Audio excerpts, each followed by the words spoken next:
Mga master, marami po akong natanggap na mga tanong mula po sa inyo at nagtatanong po kung gaano katotoo itong mga post na nagsasabi na service credits of teachers can now also be monetized. Actually, napakarami na po ninyo na nag-send sa akin ng screenshot, and yung tinitingnan ko po yung link ay hindi naman po siya nagbigay ng eksaktong source ng information na basihan natin na talagang pwede na itong ma-monetize, maliban na lamang sa pahayag ng isa pong kongresista na sinasabing tagumpay para sa mga guro na pwede na ito ma-monetize, pero wala naman po talagang binanggit na pwede nating maging basihan para yung mga teachers ngayon ay pwede na mag-apply ng monetization sa kanilang service credits. Na wala po tayo nakikita na DepEd order na bago na inilabas para po magsasabi na pwede na nga talagang i-monetize itong service credits sa mga guro.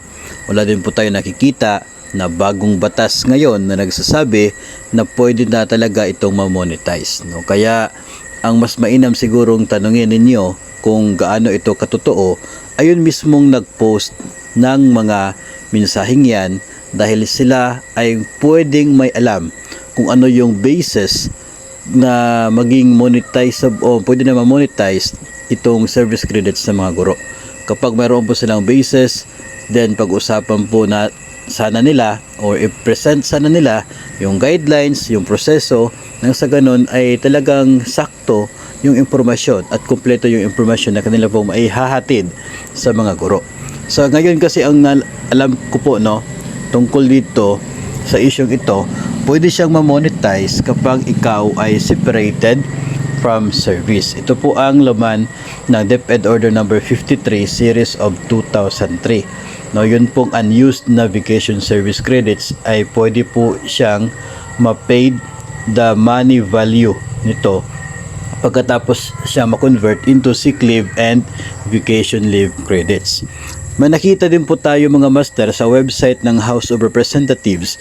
Ito pong isang House Resolution number 66 na ipinasa nina Franz Castro, Arlene Brosas, Raul Daniel Manuel, na ang gusto po nila ay magkaroon ng isa pong inquiry in aid of legislation tungkol dito sa layunin na permanent sa pagtanggal sa kondisyon ng service credits, including the 15-day limitation at pag-avail ng service credits.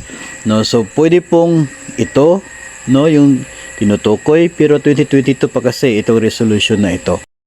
As of now naman ay nakapending pa itong resolution doon sa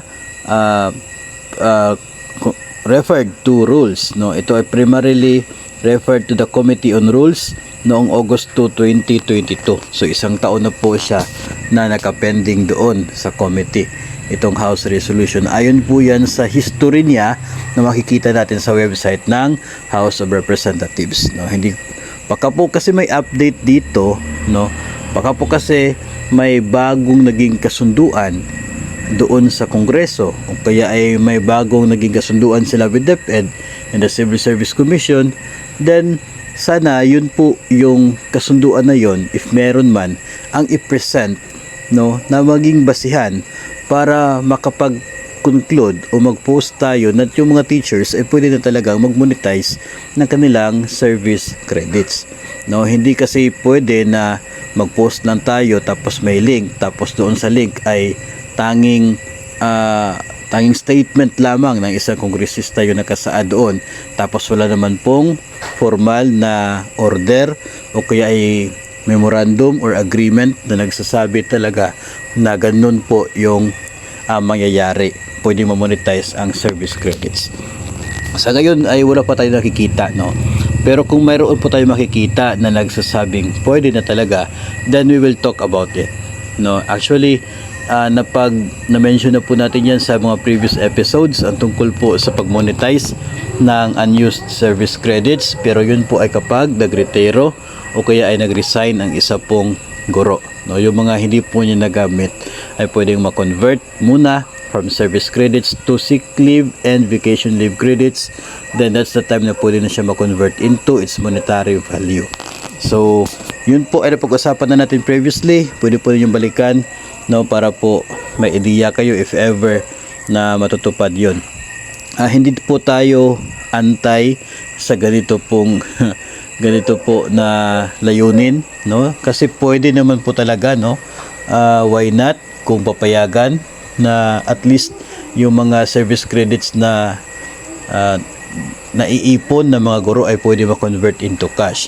Tandaan lamang natin na if ever mag-avail tayo sa pag-monetize ng mga naipong service credits natin, hindi po natin maiiwasan na in the future ay pwede na magkakaroon tayo ng mga leave without pay dahil wala na tayong service credits na pwede magamit to pay for our leave, no, kapag nagkasakit po tayo. So yun lamang po yung downside ng pag-monetize ng atin pong service credits if ever yun po ay matutuloy. Yung another positive side naman po sa kanya, habang tumatagal, habang tumataas yung sahod, ay tumataas yung kanyang monetary value kung ito ay iyong iipunin. At the same time, ay pwede mo pa siya magagamit if ever may mga emergencies in the future at ito ay hindi po ninyo na-monetize, no? So yun po ay isang bagay na dapat po nating pag-iisipan if ever na ito ay papayagan na na pwedeng ma-avail ng mga teachers, no? Sa ngayon ay hinihintay lamang po natin na magkaroon ng isang memorandum o isang pong DepEd order na nag-uutos para sa purpose po na yan, and hanggat hindi po lumabas yung ganyan pong order or memo ay hindi po talaga natin mako-confirm na talagang pwede na ma-convert into cash, pwede na ma-monetize ang mga hindi nagamit or ito pong mga available na service credits ng mga public school teachers.